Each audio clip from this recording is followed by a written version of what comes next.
Hi, everyone. Welcome to the Conscious Lovers series dedicated to supporting men just like you to becoming the powerful and confident lover that the feminine desires. My name is Miko Lau, and I am a men's intimacy coach devoted to guiding men back to their hearts and to create connections of deep intimacy and genuine love. And joining me today, we have the one and only Tyson Adams. Tyson is a trauma informed men's coach who lives in San Diego, California. And he is a rock climber, slackliner, and occasional surfer who eats organic and loves all things biohacking and psychedelics.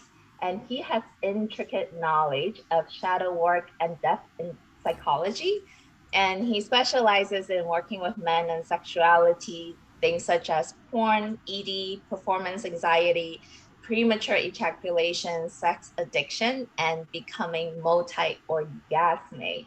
So with that being said, welcome Tyson. Super honored to have you joining us today. Thank you, Miko. I really appreciate it. Happy to be here. Yeah.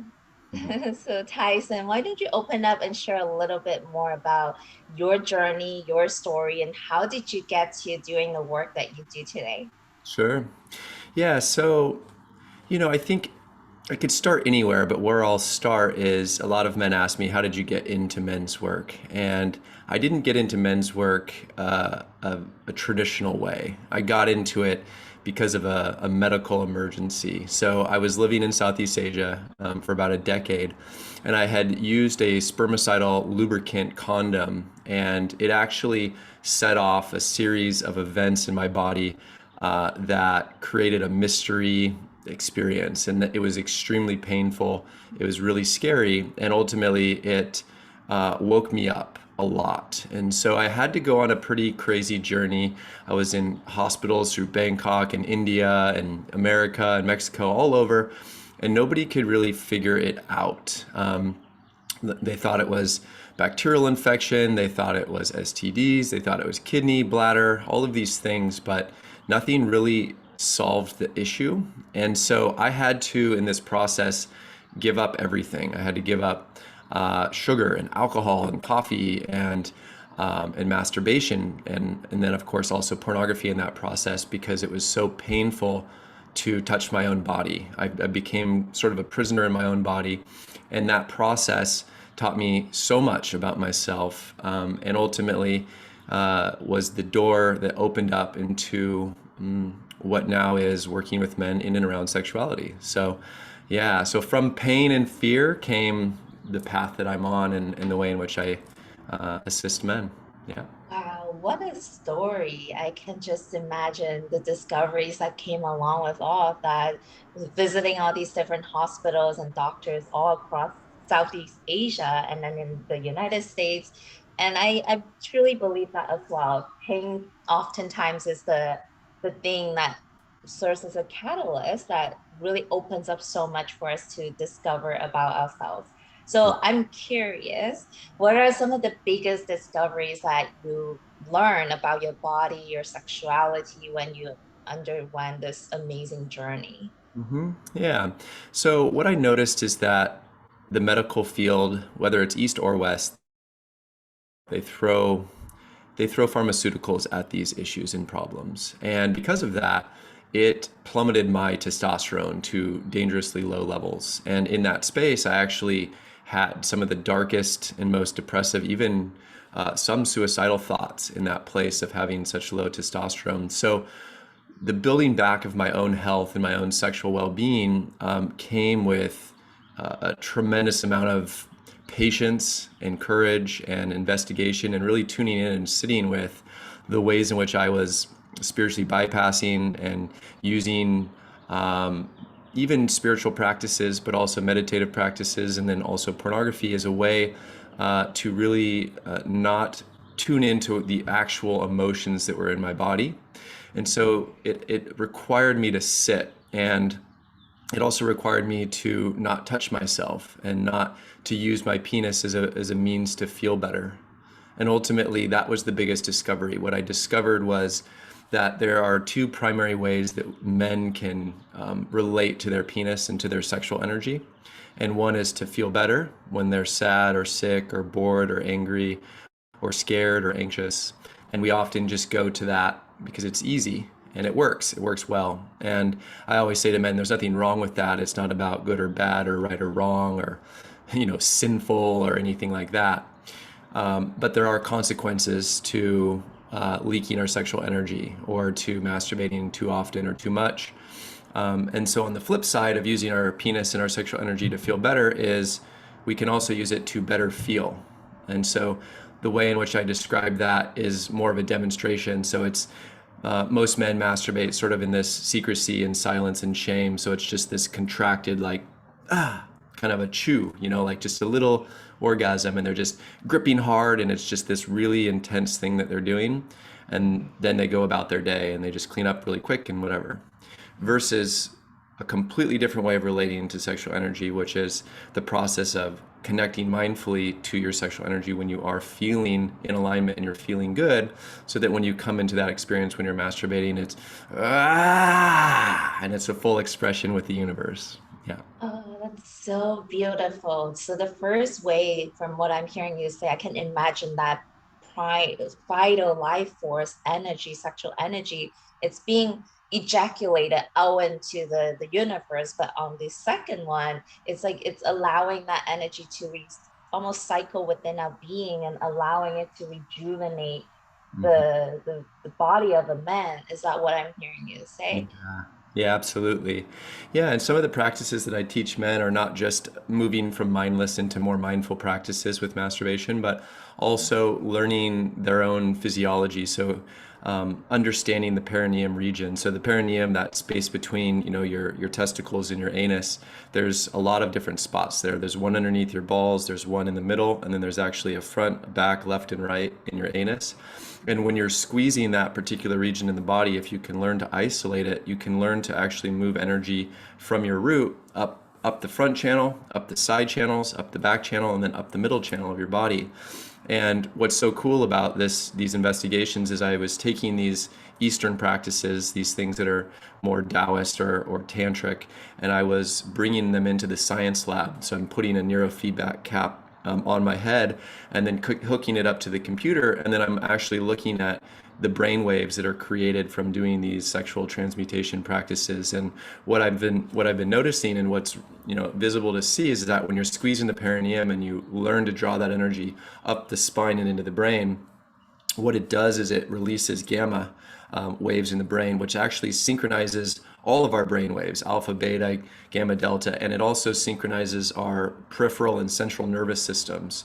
So it's this ability for us to regulate when we are unregulated. So when we're out in the world and we're triggered, or we're getting in a fight with our partner, or we're stuck in traffic, well, what can we do other than just ruminate in our mind in that moment? Of course, breathing works, but another set of skills that men can learn is how to actually use their somatic body to actually bring themselves back into a parasympathetic state so that they can take a breath. Yeah. Yeah, this is so beautiful, Tyson. I absolutely love how you combine the scientific approach, the psychology-based information with more like the esoteric, the energetic work that you do. It's something that I feel like a lot of the men in our society have not been taught, and it is so important at the same time. So I'm curious, what do you notice in the men that you work with when they do this intense work, of understanding how they relate to the sexual energy? What are the biggest shifts that you start to notice in these men? Yeah. So I kind of live by a single philosophy. And I say philosophy because if I were to say it's absolute truth, then it just becomes dogma or just becomes this rule that shames men. So I hold it lightly. But basically, the concept is that the way that a man treats his penis is the way that he treats everyone and everything in the world.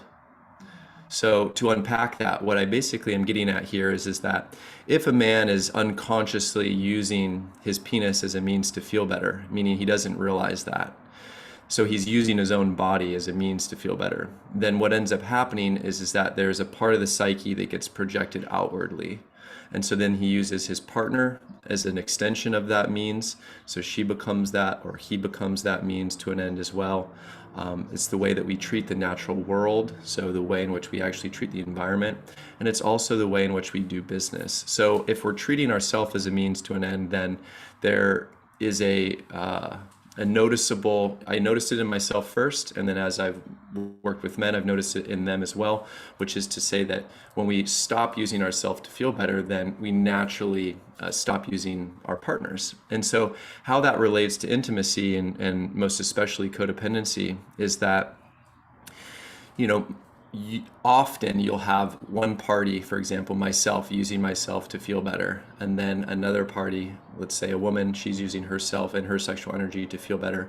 And that looks very differently, like different, meaning that the way a man does that versus a woman is different. So a woman might be using her sexuality to get whatever it is that she wants from, the world. A man might be using his sexual energy to get through some painful experience. But what ends up happening is that this sets up the dynamic often on an energetic level to be quite codependent, because we both join a monogamous or maybe open relationship, but either way, we join a relationship and we both agree to use each other as a means to an end. And so that's this codependent loop.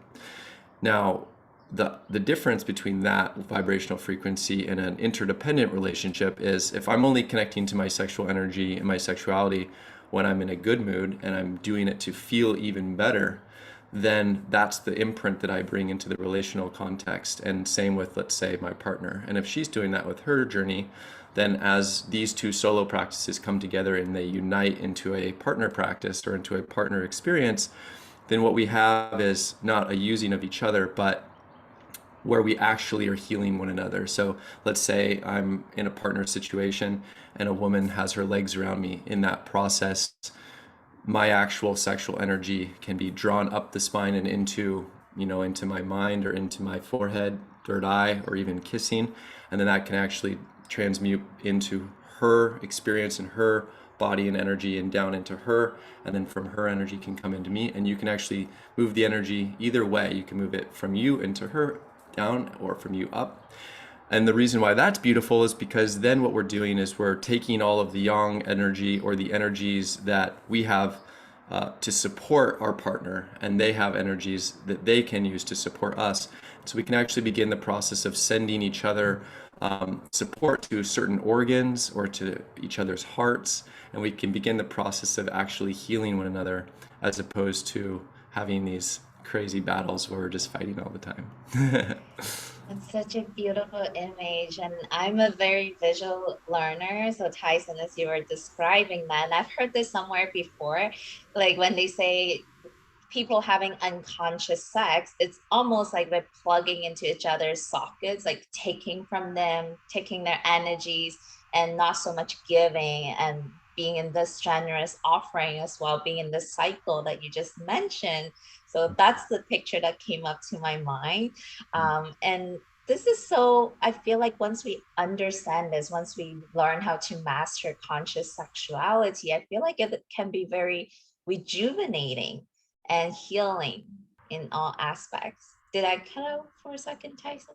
You Or did I'm good? for just a second, but yeah, you're Okay. Yeah, but I was just saying, like, once we master this, I feel like it can really elevate in every aspects of our lives, outside of the relationship, our well-being, our physical health. Do you see that in the clients you work with? yeah. So what I notice is that um, if we're constantly training ourselves to ejaculate all the time, what I notice is that we're constantly living life for the end result. So it's just like finite game, finite game, finite game. And the difference between a finite game and an infinite game is that we're not necessarily attached to the end result. And so often men, they associate ejaculation as, success or completion. And I don't necessarily think that has to be true. I think when we take ejaculation and even orgasm off the table, what you find is that we're not rushing or racing to the end. And when we're not rushing and racing to the end, we we can have a very different expansive experience. And why that's important is because most men the kiss is to get to the penetration is to get to the orgasm. And when we remove the orgasm, then what we find is that every kiss, every hug, every lick, every touch, every massage is the end. It's not a means to the end. And therefore, there's a lot more spaciousness in the way in which that experience between two parties works, but then the way in which we carry that into our work life and into the way we relate, it's the same, meaning that we train ourselves in our sexual practice to relate to the world in that same way, in the way in which we do business, in the way in which we have friendships. Yeah. Hmm. Okay, so I'm dying to ask this question because as I'm hearing this, I feel like a lot of men get to do this work, but I'm curious, like, what is the initial prerequisites, or what do you see in a man like right before they're saying, yes, I get to do this work? What tends to happen, or what needs to shift within them before they show up, let's say, becoming your client and work with you? What gets to happen first? Yeah. So what I help men to understand is, and this is unique for every man,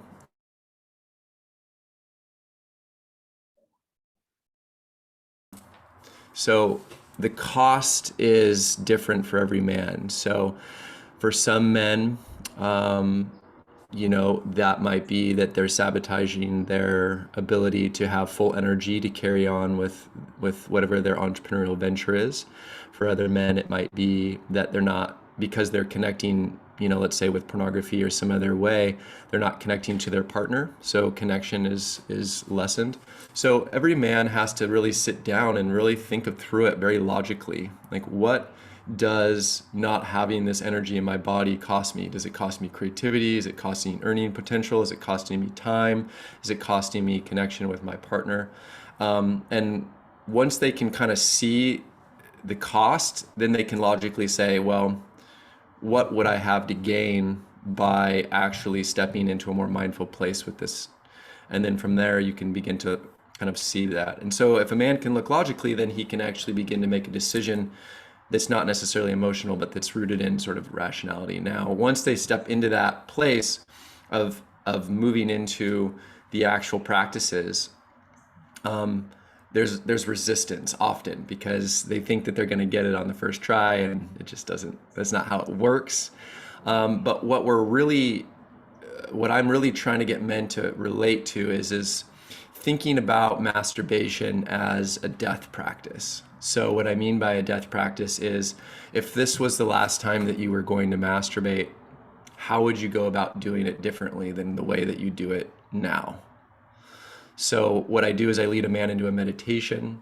Have him do some perineum squeezes and some breath holds in order to get down into the root of the body instead of out of the mind, or move from the mind down into the root of the body, because the root has a lot more to say than we realize. I'm trained in internal family systems therapy, so when you're looking at the different parts of the body, they often want to say more than what we're often listening. And so when you lead them into that space, what you often find is you can begin the process of asking them, okay, what does the set look like for you to do this more mindfully? What is the setting? What is the sounds? What is the music?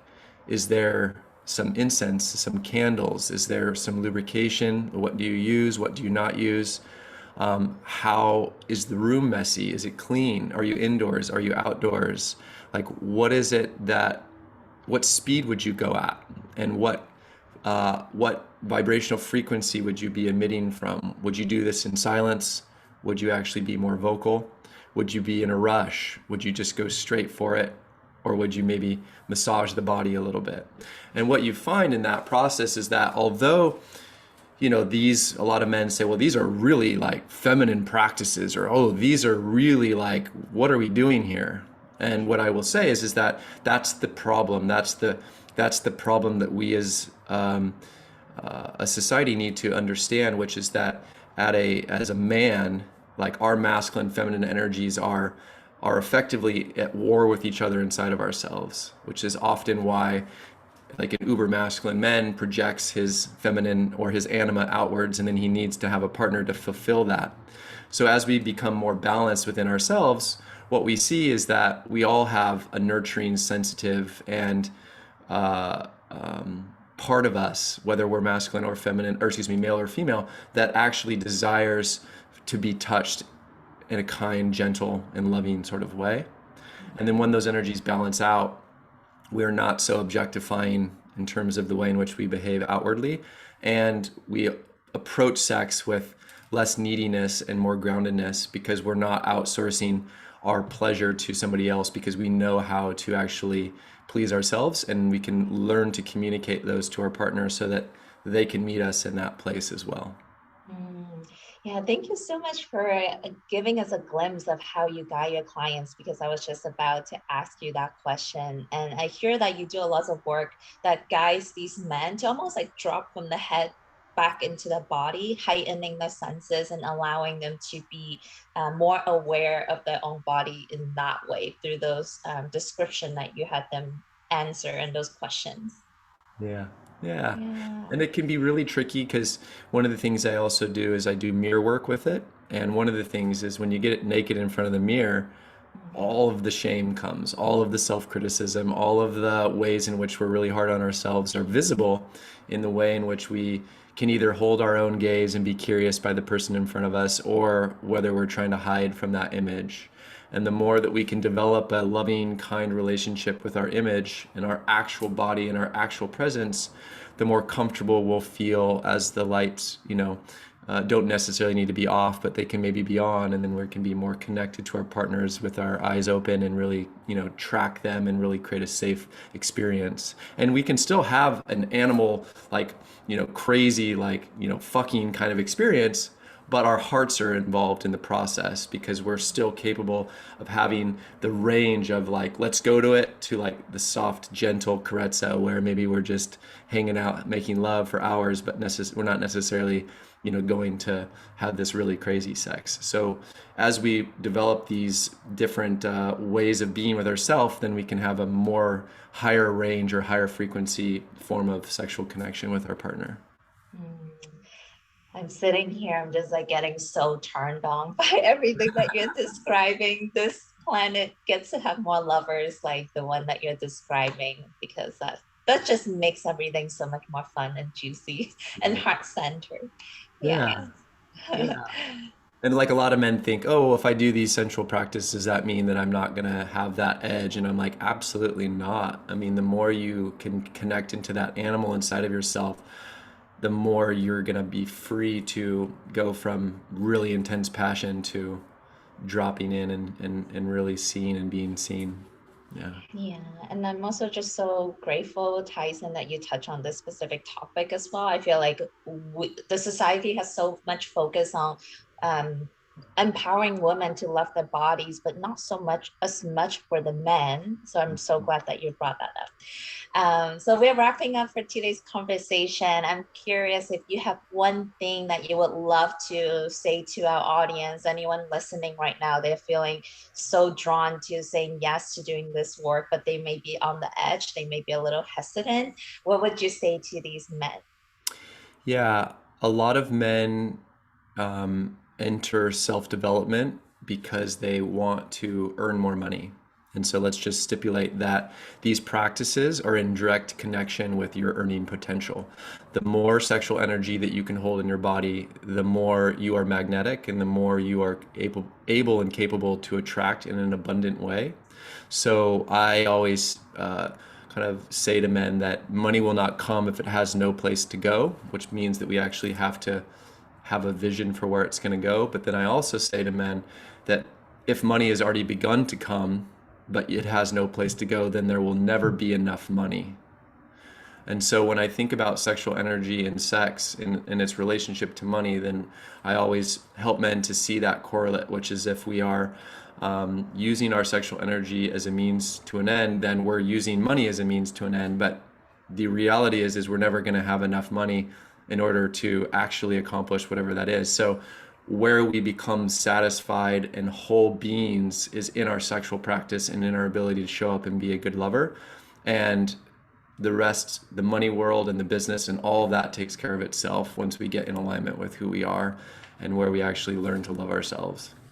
Yeah. Wow, that was so good, and that was enough to be a yes to doing this work, because we can all desire, we can all welcome more abundance into our lives, right? So I hope the men are listening right now, if you're on the edge, that was just enough to get you to be a yes and to seek out support with whoever that calls to you. If Tyson is your coach and your mentor, Tyson, how can our listeners find you and stay connected with you? Yeah, thank you. So I run a men's group on the first Monday and third Mondays of the month. That's a free one. It's online. It's on Zoom. And then also that's a circle. So there's a number of men running it. It's not just myself. And then I have a workshop that I'm running. It has 20 men out of 80. I just launched it. So once the 100th man has purchased, then we're going to launch. And that is all about these topics that we're talking and the skills and the actual practices. I actually lead you through them. But if you want to connect with me, just Facebook and Instagram for now is perfect.